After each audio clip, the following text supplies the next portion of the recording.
Ya estamos de regreso. Oiga, el próximo 1 de junio se va a llevar a cabo la elección para elegir a jueces, magistrados, ministros y una serie de cargos que están en disputa con motivo de la reforma judicial. Entre estos cargos está, desde luego, pues llamando fuertemente la atención la competencia que está registrando entre quienes aspiran al cargo de ministros. Y esta mañana me da mucho gusto saludar a una contendiente a ser ministra. Ella es Doralicia Martínez Valero, pero ha llamado poderosamente la atención porque se presenta como Dora la Transformadora. ¿Cómo le va a saludarla, Dora Alicia Martínez Valero? ¿Cómo estás? Buenos días. Muchas gracias por recibirme en el programa. Al contrario, mucho gusto de tenerla aquí. Dora la Transformadora, ¿cómo está planeando llevar a cabo esta campaña y qué impacto le ha generado llamarse Dora la Transformadora?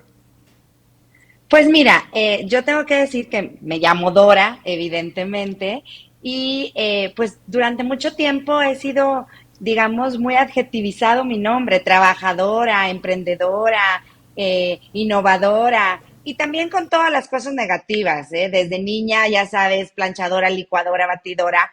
Y entonces ahora que estamos en este proceso, pues lo que yo pensaba, necesitamos que la gente tenga interés, que la gente, llamar la atención de la gente, y por eso, dado que está muy ubicado con la ciudadanía la transformación, y yo quiero que el Poder Judicial cambie, yo quiero que el Poder Judicial se transforme, pues entonces utilizamos el Dora la transformadora para ubicarnos también y llamar la atención en lo que queremos. A mí me gustaría que hubiera una justicia mucho más cercana. El Poder Judicial durante mucho tiempo ha sido un poder lejano, que la gente no conoce, que no sabe qué hace, y creo que ahora es la oportunidad de poder acercar el poder judicial a las personas y que sobre todo el centro de la justicia sean las personas. Y eso es lo que yo he tratado de transmitir todo este tiempo, también en todos los recorridos que hago, pues lo que me he encontrado con la gente es que o un poder judicial desconocido que no sabe qué hace, o en muchos momentos tampoco que existe esta elección. Entonces necesitamos que la ciudadanía también se interese porque el poder judicial afecta siempre nuestras vidas. Es como puede para bien o para mal. Entonces, yo sí creo que es muy importante que la gente salga a votar este 1 de junio y para eso pues teníamos que hacer campañas disruptivas, campañas distintas, con muchas limitaciones porque así nos las puso el INE y bueno, pues tratando de ser muy creativa en esta parte para poder llamar la atención. ¿Quién es Dora Alicia Martínez Valero? Mira, pues yo soy abogada egresada de la Universidad Autónoma de Coahuila, yo soy saltillense y tengo, después de haber estudiado la maestría en la Ciudad de México y no haber obtenido el grado, después estudié otra maestría sobre los derechos humanos con perspectiva de género, o los derechos humanos de las mujeres, por decirlo de una manera fácil, en la Universidad Castilla-La Mancha. Soy la tercera hija de un matrimonio de maestros de toda la vida que viven todavía en Saltillo. Yo por trabajo he tenido que ir y venir a muchos lugares, pero digamos, soy una convencida que el derecho tiene siempre y la justicia tiene que poner en el centro a las personas. He tenido la oportunidad de trabajar tanto en el sector público como en el sector privado y eso es lo que me ha enseñado a mí en estar trabajando en ambas, digamos, tanto en lo público como en lo privado, porque siempre hay que darle el lugar a las personas. A mí me resulta como muy complejo que hablemos de justicia y no hablemos de personas. Generalmente, y así se ha hecho durante mucho tiempo en el Poder Judicial, se hablan de los expedientes y de los casos, pero no se hablan de las personas que están en esos expedientes y que están en esos casos. Y por eso para mí es muy importante poder tener una justicia cercana, una justicia en movimiento y una justicia incluyente. En términos generales, una justicia transformadora. Dora Alicia Martínez Valero, ¿cuál ha sido la mayor aportación jurídica que ha hecho durante su trayectoria que la respalda para ser ministra de la Suprema Corte de Justicia de la Nación? A ver, yo te voy a decir de algo de lo que yo me siento profundamente orgullosa. Hoy tenemos una constitución que tiene un bagaje de derechos humanos desde 2011, un parteaguas en lo que venía siendo en México los derechos humanos, un antes y un después a partir de 2011. Esa reforma de 2011 de la que tanto se habla es una iniciativa mía de 2007. Yo, siendo legisladora, propuse por primera vez esa reforma. Y de ahí surgieron algunas otras que terminó en la que hoy está como ley vigente en la Constitución de Derechos Humanos. Entonces, para mí eso es, digamos, lo que también me avala. ¿Por qué? Porque yo he trabajado muy de cerca con los temas de derechos humanos, desde plantear una reforma hasta llevarla e implementarla a cabo. ¿No? Además, después de la reforma 2011, tuve la oportunidad de esa misma reforma ponerla en práctica, porque me tocó desde las responsabilidades que tenía entonces en la Secretaría de Gobernación poder atender y resolver y cumplir las sentencias que había dictado la Corte Interamericana de Derechos Humanos en los casos de Campo Algodonero, Rosendo Rodilla, Inés y Valentina y los campesinos ecologistas. Entonces, para mí, la verdad es que eso es lo que yo digo que me da todo el aval también de por qué tengo todas las capacidades para ser ministra, pero sobre todo también, insisto, poner a las personas en el centro de la justicia. Su trayectoria ha sido política, ha sido legisladora, comentaba hace un momento, y jurídica. Dentro de esta vida jurídica, ¿cómo ha promovido la justicia y el Estado de Derecho? También la fortuna de poder haber también trabajado en el sector privado, digamos, en la parte del litigio estratégico. Y si bien pudiera parecer que no tengo como una relación o un conocimiento judicial o desde el Poder Judicial, también de estar del otro lado con el litigio te permite justamente poder impulsar y defender causas que son necesarias para abonar a la justicia y al Estado de Derecho, al cumplimiento del Estado de Derecho. En muchos momentos he tenido que justamente hacer valer libertades como las de expresión. Tuve la oportunidad de participar muy activamente en organizaciones internacionales que tenían que ver con la libertad de expresión y con los ejercicios de libertad de expresión. Y para eso se necesita un poder judicial fuerte, un poder judicial sólido que mantenga y que abone a la paz social y que también mantenga el Estado de Derecho. Y creo que eso también es muy relevante a la hora que revisen y analicen todos los perfiles de los candidatos. Doctora Alicia Martínez Valero, ¿qué garantiza, si usted es ministra, su independencia con el Poder Ejecutivo y el Poder Legislativo? Te diría que no solo tiene que ser con el Poder Ejecutivo y con el Poder Legislativo, a veces eso es lo único que vemos. Me parece que tiene que ser con todo poder, porque el poder siempre quiere, de algún modo, que las personas hagan lo que el poder quiere, ¿no? Entonces, yo diría que no solo con el Ejecutivo, ni con el Legislativo, sino también con cualquier otro poder que quiera inmiscuirse de manera indebida en las cuestiones de la Suprema Corte. Y lo diría con tres aspectos. El primero, con ética. Yo soy una persona que siempre me ha pegado a la ética, a los valores de ética que me inculcaron en mi casa, en mi familia. Desde el punto de vista también con profesionalismo, en todos los cargos en los que yo he estado, siempre estos han sido dos principios para regir todo mi trabajo con ética y con profesionalismo, y con un tercero que en este caso me parece que es fundamental, que es el cumplimiento de la ley, de la Constitución. Esta reforma, mucho se ha dicho que puede afectar la imparcialidad de los jueces. Yo, contrario a lo que eso piensan, yo tengo una posición distinta, porque al no saber quién te elige, es probable que en algún momento, cuando tú tengas que conocer algún asunto, ambas partes hayan votado por ti, ambas partes te hayan electo. Y en ese sentido, creo que el cumplimiento de la ley es una cosa que permite justamente eso, que puedas dar una respuesta con ética, con profesionalismo y con el cumplimiento de la ley. Y una cosa adicional que para mí es muy importante, yo soy una persona que me gusta ser muy transparente, siempre lo he sido. Y en ese sentido, no solo, por eso hablaba no solo del Ejecutivo y del Legislativo, todos tenemos familia, todos tenemos hermanos, todos tenemos primos, todos tenemos conocidos que en algún momento podrían, por las cosas que desempeñen esas personas y que yo vaya a desempeñar, existir algún conflicto de interés. Entonces, en ese momento, cuando yo lo detecte, seré la primera persona en hacerlo público, en decir, oye, me tengo que excusar de este asunto. ¿Por qué? Porque es posible que yo tenga un conflicto de interés, ya sea por la relación familiar, por la relación personal, por la amistad, por ese tipo de cosas. Entonces, en ese sentido, yo así garantizaría la independencia, mi independencia y la independencia del Poder Judicial. Y además también es muy importante decir que es fundamental que le demos seguimiento a quienes en un futuro estemos en la Suprema Corte de cómo estamos votando los asuntos. Porque si hay un asunto similar a otro, no se puede cambiar así nomás porque sí, en una nueva reflexión, Claro. como en muchos momentos se hace, el voto. Bien. Entonces sí es muy importante también que se le dé, la ciudadanía le pueda dar seguimiento a cómo bien. Cómo bien.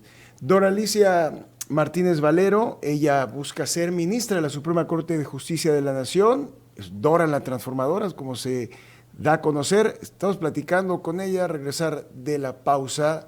Entramos al tema de sus propuestas. Volvemos. Estamos platicando con la candidata a ministra de la Suprema Corte de Justicia de la Nación, Dora Alicia Martínez Valero. Ella se destaca y se autodenomina Dora la Transformadora. ¿Cuáles son las dos propuestas torales en el proyecto judicial de Dora Alicia Martínez Valero? Gerardo, te cuento. A ver, para mí, yo necesito que la justicia esté cerquita de las personas. Y eso es el centro de, digamos, de mis propuestas. En ese sentido, tengo dos que a mí me gusta mucho, tengo más, pero tengo dos que a mí me gusta mucho explicar. Necesitamos que la Suprema Corte vaya a resolver los conflictos donde se originan, desde el lugar donde se originan.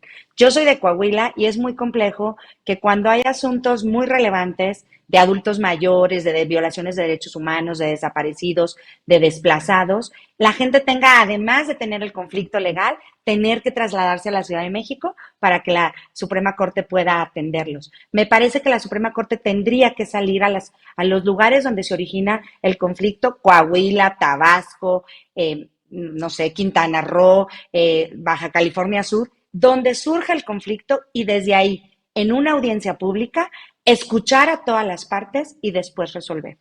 Me parece que es muy, muy importante ese acercamiento de la Suprema Corte, porque conocemos una Suprema Corte escondida o tras, digamos, muy protegida tras las oficinas. Necesitamos que la Suprema Corte se acerque a la ciudadanía. Y por eso, para mí, esta justicia cercana.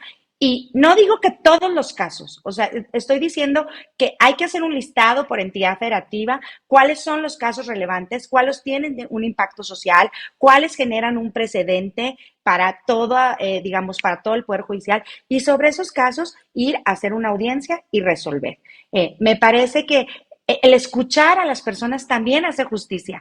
Y a veces la gente lo que primero que pide es que sea escuchada. Entonces, esa es una propuesta. La siguiente propuesta tiene que ver con una Suprema Corte inclusiva. Hoy, desafortunadamente, hay muchas personas que no pueden acceder a la Suprema Corte o al Poder Judicial o porque no hablan la lengua o porque tienen alguna discapacidad o porque se trata, por ejemplo, de niños o adolescentes donde los términos jurídicos no siempre son adecuados a su edad. Entonces, hay que explicar las cosas. Yo propongo que pueda haber en la Suprema Corte un apartado donde tú puedas descargar un juicio de amparo y que tú puedas llenarlo y presentarlo, incluso presentarlo en tu propia lengua. Si tú hablas náhuatl o otomí o setzal, el que sea, que tú puedas presentar el amparo en tu propia lengua y que sea la Suprema Corte o la acción de inconstitucionalidad o lo que sea, que sea quien sea el obligado a tener que traducirlo. Y luego la respuesta, es decir, la sentencia, también esté en la propia lengua de las personas. Porque justicia que no se entiende no es justicia. Y me parece muy importante acercar a esas comunidades que durante mucho tiempo han estado olvidadas a que puedan ser escuchadas y sobre todo en sus propias lenguas. Entonces, una Suprema Corte inclusiva. Si hoy tú te metes a la página de la Suprema Corte, te das cuenta que una persona ciega no puedes saber lo que ahí se dice, porque no hay otros mecanismos en la página que permitan saber lo que ahí se dice, ya sea audible o por videos o cosas, o con subtítulos o cosas así, o para las discapacidades, pero también para las personas que han sido normalmente excluidas en el sistema judicial. La boleta. Me identifico con el número 19 en la boleta morada, la tercera de la segunda fila de las mujeres, número 19, Dora la Transformadora. El voto popular la favorezca como ministra. ¿Qué papel debe jugar la Suprema Corte de Justicia de la Nación para defender la Constitución ante una intromisión política para hacer una decisión o tomar una sentencia en torno a un matiz político? A ver, me parece que la Suprema Corte tiene que ser una Suprema Corte siempre dialogante, pero a la hora forma parte del Estado mexicano, pero a la hora de resolver los asuntos tiene que siempre, pues, revisar la legalidad, la constitucionalidad, los criterios de convencionalidad, incluso al resolver cualquier caso, no los asuntos, no solo los asuntos políticos, sino todos los casos. Y yo sí creo que tiene que ser una corte que también analice mucho los contextos políticos y los contextos sociales, porque la corte también tiene que ser alguien que abone a la paz social y tiene que ser muy clara siempre al exponer las razones en la toma de decisiones de cualquier sentencia, pero con mayor razón aquellas que pudieran tener un matiz político. ¿Por qué?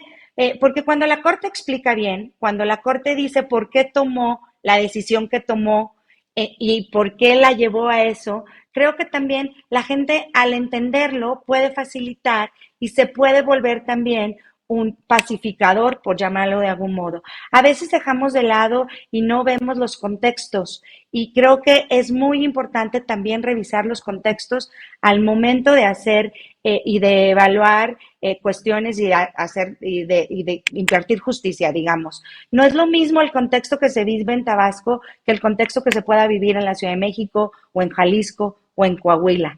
Y tampoco debe de perder nunca, o sea, siempre cumplimiento de la ley, siempre cumplimiento de la Constitución, pero también el análisis de los contextos, porque tenemos un país tan disímbolo y tan desigual que es muy importante analizar eso y sobre todo también analizar el impacto que el juicio tiene en las personas. Creo Sí, le que preguntaba qué en una... opinión tiene de las personas que están buscando una oportunidad dentro del Poder Judicial eh, y que, bueno, pues por la posibilidad o necesidad de estar ahí, recurren al plagio de sus tesis.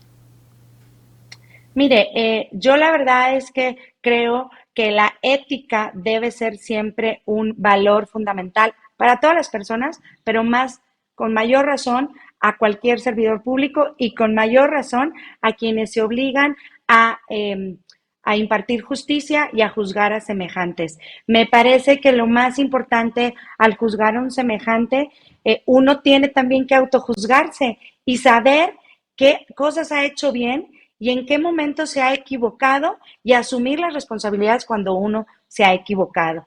Entonces, en ese sentido, yo sí creo que la ética, y por eso yo lo decía que para mí, en toda mi trayectoria profesional, siempre ha sido un valor fundamental. Yo sí creo y soy una convencida de que ese es un valor que deberíamos siempre inculcar, pero mucho más quienes estamos obligados a juzgar a otros, digamos, por las labores que desempeñamos. Dora Alicia Martínez Valero, Dora la Transformadora, como se autodenomina, algo más que desea agregar. Pues agradecerte el espacio, Gerardo. La verdad es que Es muy importante lo que ustedes hacen, es muy importante también lo que estamos haciendo ahora los candidatos. Hay que informar a la ciudadanía, hay que explicarle a la ciudadanía que este 1 de junio por primera vez van a poder elegir a quienes imparten justicia y que no se olviden en la boleta morada anotar el número 19, el de Dora la Transformadora. Muchas Martínez Valero, Dora la Transformadora, muchas gracias por esta oportunidad. gracias a ti. Buen día. Nosotros hacemos la pausa. Esta entrevista la puede ver en nuestro canal de YouTube, XBA Noticias. Volvemos.